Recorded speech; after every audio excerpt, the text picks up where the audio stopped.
Hola a todos, aquí les comparto el primer spoiler de esta nueva serie titulada The Next Prince basados en el libro.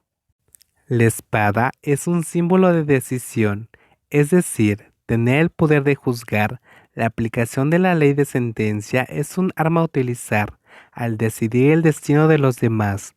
Por lo tanto, la espada es la mano de Lady Juice, es la que tiene la espada de doble filo. Es el símbolo de la ley que garantiza castigar al culpable y defender al inocente a la vez. Aún así, el poder otorgado puede producir justicia como injusticia.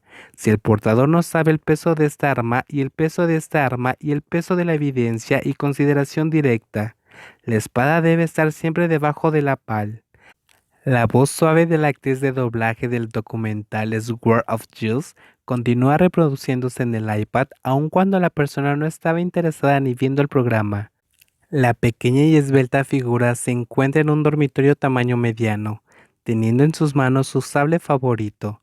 Lo limpiaba mientras veía la esbelta forma de la espada, larga como una asa que se ajusta a la mano.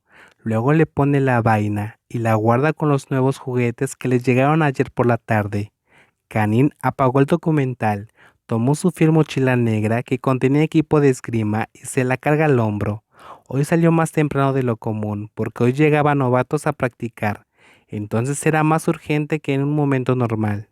Al cerrar la puerta, el joven salió del dormitorio y empezó a barrer con la mirada su autoestima, que se alineaba en los estantes. La habitación de Canin está llena de varios tipos de espadas, algunas ganadas por apuestas con sus amigos. Termina de cerrar la puerta con orgullo y sale con buen humor.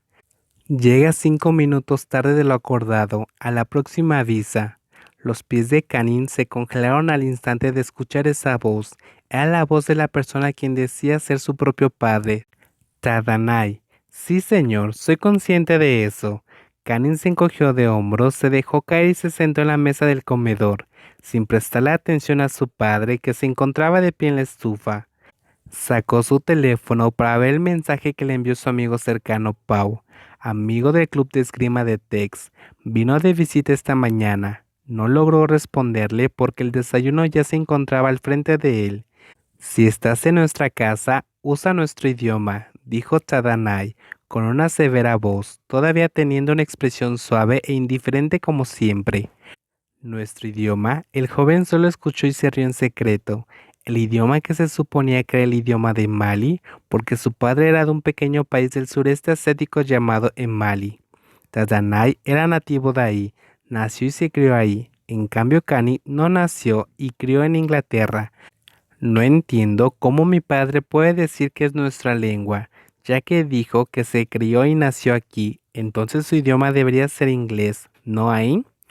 No importa cómo Canin quiere irse, pero al observar en secreto el estado de ánimo de su padre, vio la tensión en las hojas. El joven entonces decidió ignorarlo y tomar atención a la comida. Causó y otra vez, Canin se giró y murmuró para comer la comida. Usó un tenedor para revolver los fideos de la sopa de leche de coco con pasta picante de chile naranja, enrollada en hilo amarillo. Frunce el ceño al padre que se quedó sentado en el lado opuesto. Padre sabía que a Canin no le gustaba Cao Soyu porque manchaba su ropa. El joven recordó la imagen de sí mismo cuando estaba comiendo arroz soy. Canin sacudió el arroz sobre la camisa. Estaba todo esparcido. De hecho, no le gustan todos los tipos de fideos porque cada vez que los comía Canin, siempre tenía el problema de que su ropa se ensuciaba con agua. Sopa o salsa, su padre parecía la excepción.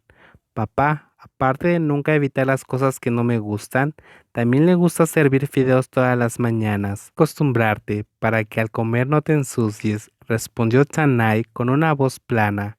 Entrecerró los ojos mientras veía a su hijo comer con un tenedor, utensilio internacional en lugar de usar palillos como le solía enseñar, pero usa un tenedor para comer todo.